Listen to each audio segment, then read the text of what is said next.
The first SEAL fell quietly. One bullet pierced his helmet from 800 meters away. Before he collapsed, the second SEAL went down. Then the third. The shots appeared from nowhere. No flash, no noise, just death arriving with exact precision from hidden spots in the thick mountain forest. Snipers, multiple locations, find cover. Lieutenant Jake Morrison yelled into his radio as his team scattered, jumping behind trees and rocks while more bullets cut through the air. But no spot was safe. The enemy had them surrounded from different angles, crossing lines of fire that made the forest a death trap. Staff Sergeant Callie Rogers pushed herself against a huge pine tree, her pulse racing as she heard another round slam into the bark 3 feet from her head. 6 enemy snipers, 6 of the finest shooters the enemy had, dug into these mountains for months, killing American soldiers without consequence. Phantoms who attacked and disappeared, who'd taken out 24 operators in the last 3 months without ever being seen. The SEALs had labeled them unstoppable. The mission orders had said watch and report, don't fight. Command had been planning a huge operation with air power and big guns to handle these snipers, because fighting them directly was thought to be suicide. But now the snipers had attacked them first, and waiting for help wasn't possible. Callie pressed her radio, keeping her voice calm despite the chaos. Morrison, this is Rogers. I can shoot back. Give me 2 minutes to get ready. Negative, Rogers. You're not a sniper, you're an intelligence analyst. Stay hidden and wait for his message stopped as another round made him duck. Callie didn't wait for approval. She'd spent 3 years in Army sniper school before switching to intelligence. She'd made shots these SEALs couldn't dream of, and she was finished watching good operators die while everyone thought she was just there to study data. She swung her M110 SAS rifle across her back and moved. What happened in the next 18 minutes would show that some enemies were only unstoppable until someone with the right abilities decided to stop them. But before we show you how she tracked 6 phantom snipers through mountain forest, drop a comment telling us where you're watching from, and hit that subscribe button, because this story shows that the most dangerous hunter is sometimes the one nobody sees coming. Now let's jump in. The operation had begun 12 hours earlier with a helicopter drop into the mountain range that crossed the border of enemy territory. 12 SEALs assigned with scouting and intelligence gathering on enemy activity through the region, and Callie Rogers, the intelligence expert who was meant to stay at the command post and study data while the real operators did the real work. Except Callie Rogers wasn't just an intelligence expert. At 31, she had already lived 3 military lives. First as an Army sniper, finishing at the top of her class, recording confirmed kills across 2 tours. Then as a shooting instructor, teaching accurate shooting to special operations units. Then a move to intelligence where her sharp mind and knowledge of sniper methods made her essential for counter-sniper operations. But to the SEAL team she'd been joined with, she was just the intel girl, the analyst, the one who stayed back and examined reports while they went into the field. They hadn't asked about her past. They'd seen the intelligence badge on her uniform and jumped to conclusions. Now those conclusions were getting them killed. The team had been moving through thick mountain forest, pine, oak, and cedar trees, creating a roof so dense that sunlight barely came through. Rocky ledges stuck out from the hillsides, and sharp valleys cut through the land. Perfect sniper territory. Hundreds of spots offering hiding places and long-range shots. Land that made normal attacks nearly impossible. They'd been 3 hours into their patrol when the first shot arrived. Petty Officer Marcus Webb had been leading, moving carefully through the brush. The bullet hit him in the head, breaking through his helmet, dropping him right away. The quiet shot was so soft, they almost didn't know he'd been hit until he fell. Then the shooting started for real. Chief Petty Officer David Chen took a round through the shoulder, spinning him and sending him crashing into the plants. Petty Officer James Torres tried to reach him and caught a bullet in the thigh that broke his leg bone. Within 30 seconds, the 12-man SEAL team was down to 9 able fighters, trapped in a forest that had become a shooting range. Morrison, the team leader, tried to set up a defense, but every spot they took was already covered by enemy fire. The snipers had marked every likely defensive spot, had probably been following the SEAL team for hours, waiting for the right moment to spring their trap. "We need immediate air help," Morrison shouted into his radio. 6 enemy snipers, unknown locations. "We're taking losses. Air help is 45 minutes out," came the answer from the operations center. "Attack helicopters are coming, but they need your exact location and enemy spots before they can attack." 45 minutes. They'd all be dead in 10 at this rate. Callie had been in the middle of the group when the ambush began. Her training kicked in right away. She'd been in gun battles before, had worked under sniper fire, knew how to read the fight. While the SEALs scrambled for cover, she was studying angles, listening to bullet strikes, figuring out likely firing spots based on path and timing. She found the first enemy sniper location within 2 minutes, a rocky ledge 700 meters uphill, offering perfect height and hiding. The shooter would be flat, maybe in a natural dip between rocks, using plants for camouflage. The second spot revealed itself when rifle gas moved pine needles. Subtle, almost invisible, but Callie's trained eye caught it. Ridgeline 600 meters northeast, likely behind a fallen tree. She pressed her radio again. Morrison, I can take out these snipers. I have training. Rogers, stay in your lane. We don't need an analyst trying to play sniper. Another SEAL screamed as a round caught him in the leg. 8 able fighters now with more wounded, who needed quick medical care they couldn't give while under fire. Callie made her choice. Morrison could punish her later if they survived. Right now, good people were dying, and she had the abilities to stop it. She moved low and fast through the plants, using land features to hide her movement from the enemy spots she'd found. Her M110 was perfect for this. Semi-automatic sniper rifle, 7.62mm NATO, accurate to 800 meters, quieted to reduce signature. Not as powerful as a bolt-action 300 Win Mag, but faster follow-up shots and good enough for the distances she'd be fighting. She found a spot 30 meters from where the team was pinned, a group of rocks that offered both hiding and shooting angles toward the enemy location. She settled in, slowing her breathing, letting her heart rate drop, becoming completely still. Through her scope she scanned the rocky ledge where she'd figured the first sniper was placed. Nothing visible at first, just rocks and plants. But she knew where to look, knew the tiny signs that showed a hidden shooter. There, a shadow that was too even, a shape that didn't quite match the natural land. The sniper was using a camouflage cover, blending perfectly into the rocks. Most people would never spot him. Callie wasn't most people. She figured the shot. 715 meters, wind roughly 8 miles per hour, left to right, height angle about 15 degrees, temperature 72, all things that changed bullet path at this distance. She made tiny changes to her scope, fixing for all factors, then placed the crosshairs on where she knew the sniper's head would be, slightly left of the visible shadow, accounting for the camouflage cover's offset. She controlled her breathing. Breathe out. Natural pause. The M110 coughed, the silencer reducing the sound to a sharp crack that echoed differently than the enemy's shots. Through her scope she saw the camouflage cover twitch, then sink slightly. The first enemy sniper was down, but there were 5 more, and they just learned someone was shooting back. Right away, fire shifted toward her location. Rounds snapped overhead, hit the rocks around her. The enemy snipers were trying to find her spot, keep her quiet, stop her from fighting again. Callie rolled left, moving to a new spot 10 meters away before they could get her distance. She'd learned in sniper school, never shoot twice from the same place. Move, shoot, move again. From her new spot she scanned for the second sniper, the one on the ridgeline behind the fallen tree. He had changed position after seeing his partner go down, was now more alert, more careful. But he'd made a mistake. He'd shifted to get a better angle on Callie's original spot, and in doing so, he'd shown the top of his camouflage suit above the log. Just a few inches, barely visible, but enough. Shot 2, 625 meters. Different wind conditions because of the ridgeline. Had to account for bending around the land feature.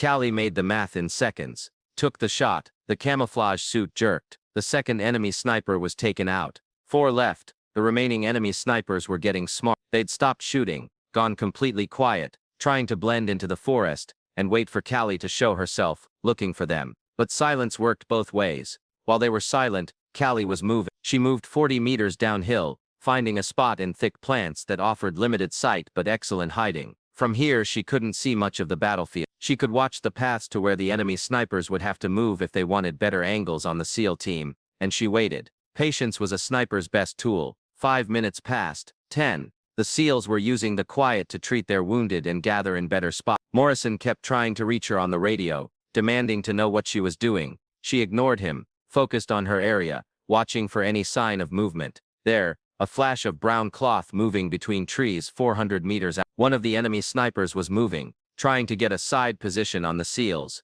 Callie followed him through her scope, waiting for him to stop to give a clear shot. He was good, moved in short bursts, used cover well, never stayed visible for more than a second, but he made one mistake. He stopped behind a tree to look with his binoculars. For just a moment his shoulder and part of his head were visible past the trunk. It was enough. Shot 3. 430 meters, easy shot. Little wind.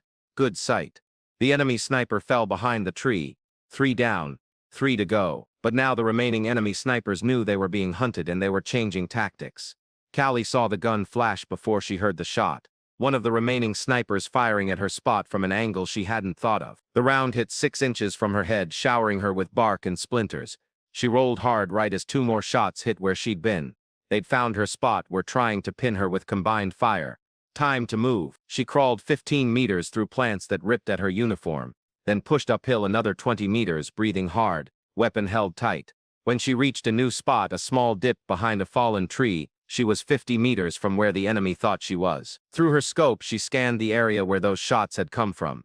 2 snipers working together, planning their fire. Smart moves, harder to stop. She spotted one of them first. Set up in a tree stand 20 feet up in a huge oak, using the height for better sight and distance. Smart position, almost impossible to attack normally, but also visible from certain angles. Callie had that angle.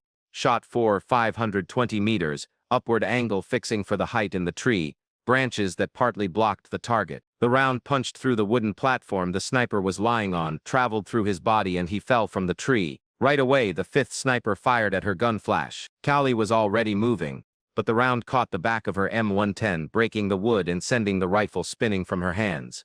She grabbed it, checked the damage. The weapon still worked, but the back was cracked. Could break fully if she wasn't careful. She'd have to handle the kickback differently now. 2 enemy snipers left and they knew where she was. For the next 3 minutes it was a deadly game of hunter and hunted. The enemy snipers would fire, trying to pin her down. She'd move, find a new angle, search for them through her scope. They were good, among the best she'd ever faced.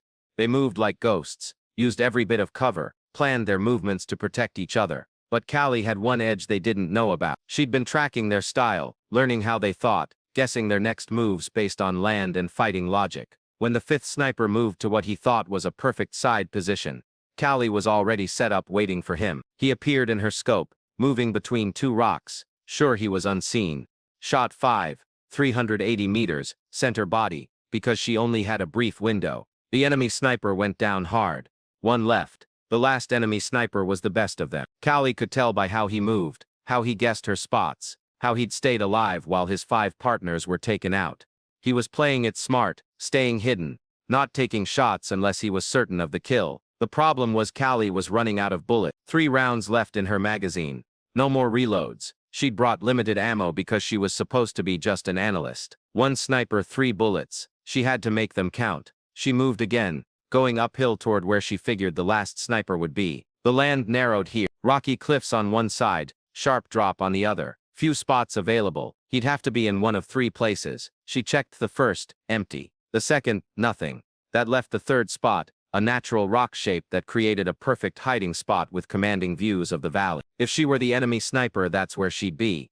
She came from below, using dead ground to hide her movement, making herself as small as possible. When she finally had an angle on the spot, she settled in, controlled her breathing, and scanned through her scope. At first, nothing. Then there, the tiniest flicker of movement. The enemy sniper was there, hidden so well he was almost invisible. But the slight shift as he changed position had given him away. The problem, she couldn't see enough of him to take a clean shot. Just a few inches of what might be his shoulder, partly blocked by rock and plants. A lit chance shot at best, but it was the only shot she had. Callie figured everything. 290 meters, little wind. The real challenge was the target. If she was wrong about what she was seeing, she'd waste a round and give away her spot. If she was right but hit rock instead of target, same result. She had to trust her training, her gut, her thousands of hours behind a scope. She took the shot. Through her scope she saw the impact. The shoulder jerked, but the sniper didn't go down. Wounded, but still able to fight. 2 rounds left. Return fire came right away. The enemy sniper wounded but still dangerous, putting rounds toward her spot. Callie rolled away as bullets chewed up the ground where she'd been. She had to finish this. No more hunter and hunted. No more careful planning. She had 2 rounds left and an enemy sniper who now knew exactly where she was. Callie did something that broke every sniper rule. She charged. She left cover and ran uphill toward the enemy, weapon ready, using trees for hiding, but moving boldly. The enemy sniper fired, missed, fired again. The round passed so close she felt the pressure wave. She dove behind a rock 20 meters from his spot, breathing hard, energy screaming through her system. 1 round left in her magazine. She could hear him moving in his hiding spot, probably trying to move, knowing she was too close for him to have the edge anymore. Callie stood up, brought her rifle to her shoulder, and scanned the spot through her scope. There, the enemy sniper was climbing out of his hide, trying to get to better ground, his wounded shoulder slowing him down. Their eyes met through their scopes, a frozen moment where both snipers saw the other's skill, the deadly game they'd been playing, the respect that existed between warriors even as they tried to kill each other. Then Callie took her final shot. The enemy sniper fell and the forest went silent. 18 minutes from the first shot to the last. 6 enemy snipers taken out, 0 friendly losses after Callie had fought. She pressed her radio. Morrison, this is Rogers. All 6 enemy snipers stopped. You're clear to treat wounded and call for pickup. There was a long pause, then Morrison's voice carrying a note of total shock. Rogers, did you just, all 6 of them? Yes. I'll need more ammo though. I'm out. She walked back downhill toward where the SEAL team was gathering. As she came out of the tree line, all 8 surviving SEALs were staring at her like she just walked out of a legend. Morrison was the first to speak. You want to explain how an intelligence analyst just took out 6 enemy snipers that we've been trying to deal with for 3 months. Callie swung her damaged rifle across her back. I'm not just an intelligence analyst, Lieutenant. I was Army sniper trained before I switched to Intel. 3 years in sniper school, 2 combat tours, 43 confirmed kills. I study enemy sniper methods because I used to be one. But everyone sees the intelligence badge and thinks that's all I can do. Chief Chen, holding his wounded shoulder, laughed, despite the pain. 40. Make that 49 now. Those were impossible shots, Rogers. That tree stand kill, the one through the camouflage cover. Those aren't just good shooting. That's world-class accuracy. I had good teachers, Callie said simply, and those enemy snipers, as good as they were, made mistakes. They thought I was just another target. They didn't expect someone to hunt them back. Petty Officer Sarah Martinez, the team's medic, was working on the wounded. Whatever your past, you saved our lives. We'd all be dead if you hadn't fought. The remaining SEALs began securing the area while Martinez helped the wounded. Callie moved among them, helping where she could, her mind already shifting back to intelligence mode, recording the enemy spots, noting their methods, gathering facts that would help future operations. Rogers, Morrison called out, come look at this. He was standing at the first enemy sniper spot, the rocky ledge where Callie had made her opening shot. The dead sniper was still in place, his camouflage cover perfectly arranged, his weapon a high-end Russian-made SVD Dragunov, with top optic. This guy was a pro, Morrison said, looking at the spot. Pre-marked distances on rocks, multiple backup spots prepared, escape paths planned. These weren't just good shooters, they were top level. Callie knelt beside the spot, her analyst's mind recording every detail. Look at the wear on his weapon. This rifle has seen heavy use. And see these? She pointed to small scratches on the stock. Count marks. This sniper had at least 18 kills marked on his weapon. 18 American operators, Morrison said darkly. And you took him out with one shot through camouflage we couldn't even see. They moved to the second spot, the ridgeline where the sniper had hidden behind the fallen tree. This one was equally professional with multiple shooting paths prepared and escape routes mapped out. These snipers had been working here for months,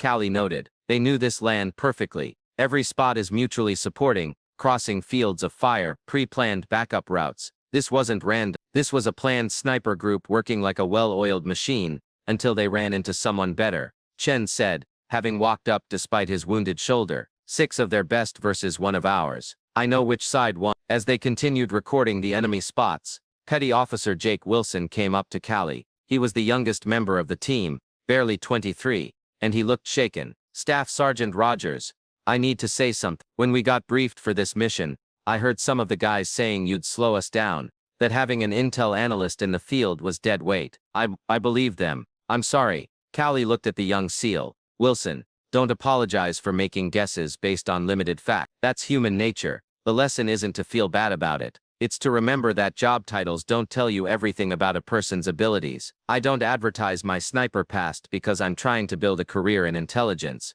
But that doesn't mean those skills disappear. Well, you just taught us all a huge lesson, Wilson said. Those 6 snipers were legendary. Command said they were unstoppable, and you stopped all of them in 18 minutes. The helicopter pickup arrived 40 minutes after Callie's final shot. As the CH-47 Chinook dropped into a clearing, the crew chief's eyes widened at the number of wounded being loaded aboard. What the hell happened out here? He shouted over the rotor noise. Enemy sniper attack, Morrison replied. 6 hostiles taken out by counter-sniper fire. 6. How many counter-snipers did you have? Morrison looked at Callie, who was helping load a wounded SEAL onto the bird. Just one. and she's supposed to be an intelligence analyst. The crew chief followed Morrison's gaze, taking in Callie's slight frame, her intelligence badge, her damaged rifle. That analyst took out 6 enemy snipers. 18 minutes, Chen added, wincing as the medic secured him to a stretcher. 6 targets, 6 kills, 0 misses. I've been doing this for 12 years,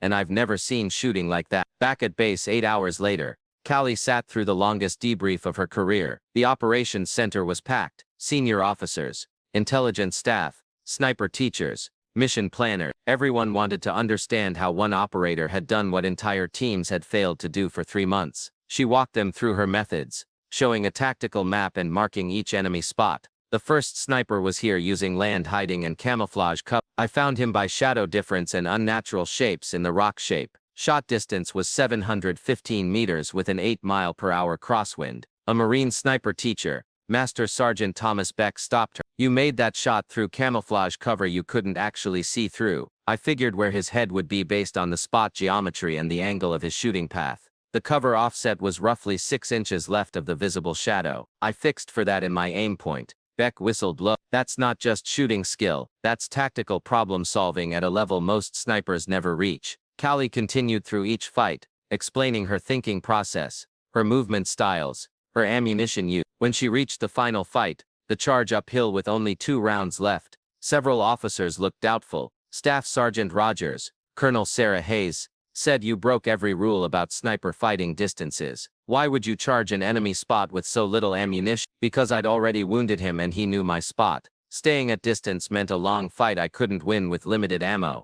By closing distance boldly, I forced him out of his comfort zone, made him react to my plan instead of doing his. It was high risk, but the figured odds were better than the choice. Bold decision-making combined with technical accuracy, Hayes noted. That's a rare mix. Most snipers are careful to the point of being passive. Most snipers haven't worked intelligence operations. Callie replied. My analyst training taught me to judge chances and make choices based on incomplete facts. I combined that with my sniper skills. Patience when needed, boldness when required. The intelligence chief, Lieutenant Commander Marcus Reed, leaned forward. The spots you found and recorded, that information is gold for future operations. You didn't just stop the threat, you gathered intelligence that will save lives going forward. That's exactly the kind of dual ability we need more of. Over the following days, Callie's actions created big attention throughout the special operations community. The story spread. The intelligence analyst who'd taken out 6 enemy snipers in 18 minutes, using skills nobody knew she had because they'd never asked. Morrison's SEAL team formally asked for her permanent joining. We need someone with your unique skill set, Morrison told her during a meeting. You understand both the intelligence picture and the tactical doing. That combination is priceless. But Callie had other plans. I appreciate the offer, Lieutenant, but I didn't switch to intelligence to go back to being a full-time shooter. What happened in those mountains was needed, but it's not where I want my career to go. So what do you want? I want to do exactly what I did out there. Combine intelligence study with tactical ability. I want to find enemy sniper threats before they can fight our forces. And when needed, I want the authority to stop those threats directly.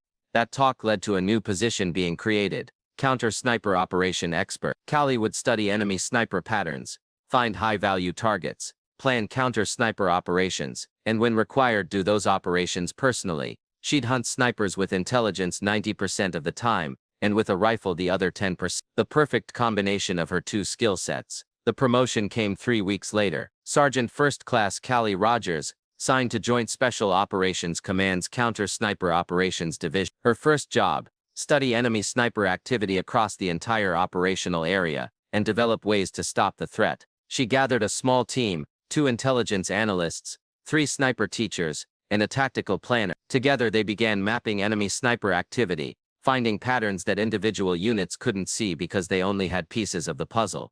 Within 2 months, Callie's team had found 3 more enemy sniper groups working in different regions. Using the intelligence they had gathered, they planned operations that stopped 2 groups without firing a shot. Accurate artillery attacks based on Callie's study of sniper spots and movement patterns. The 3rd group required direct fighting. Callie led a 4-person team into the field, using her understanding of sniper methods to predict where the enemy would place themselves. They caught the 3-man enemy team during a position change, taking out all 3 with planned fire before the enemy could react. Her methods became rules, intelligence-driven counter-sniper operations, combining analytical pattern finding with tactical doing. Other units began using her approach, creating their own mixed intelligence combat teams. But she'd always remember those 18 minutes in the mountain fort. The 6 enemy snipers who'd thought they were untouchable. The SEALs who'd thought she was just an analyst. The moment when skills she'd developed years ago proved they never really disappeared. They just waited for the right moment to matter again. The SEAL team kept her damaged rifle as a memorial, mounted in their team room with a sign, SSG, Callie Rogers, 6 targets, 18 minutes, 0 room for error. The analyst who hunted ghosts. And in the mountains where those snipers had worked for months, American forces moved freely, no longer afraid of invisible death from unknown spots. The threat had been stopped not by artillery or air attacks or huge operations, by one woman with a rifle, 18 minutes, and the skills everyone had thought she didn't have because they'd only looked at her job title, instead of her complete abilities. Morrison visited her office 6 months after the mountain operation. I wanted to give you an update. He said, we've run 17 patrols through that area since you cleared those snipers. 0 losses, 0 contact. You didn't just take out 6 enemies, you opened up an entire operational area that had been blocked to us for months. That's the power of removing a key threat, Callie replied, pointing to the intelligence map on her wall that showed enemy sniper activity across the region. Those 6 weren't just shooters, they were a mental weapon.